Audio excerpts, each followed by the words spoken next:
All right, verifying identities. So I'm going to try to keep this trick quick because I have a lot of examples, and I have another video actually that kind of also highlights some more steps into simplifying or verifying trigonometric identities. But the main important thing that I want to get to with when verifying trigonometric identities, what exactly are we doing, and why are we doing it?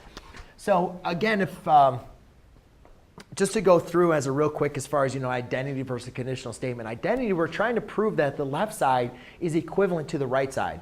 And when you're going to have that, you're going to have an equal sign. You're going to have some crazy expressions on the left side, and maybe even some crazy or simplified expressions on the right side. Always like to work on the more complicated sides first.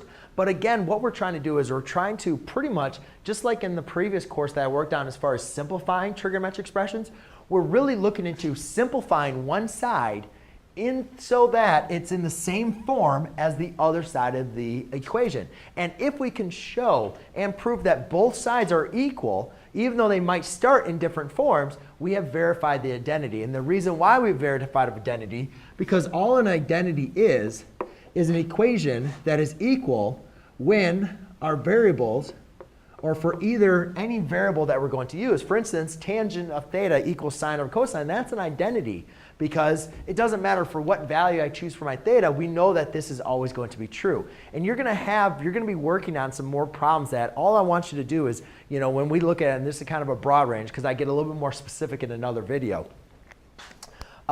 Take your equation or your identity. Pick the most complicated side first.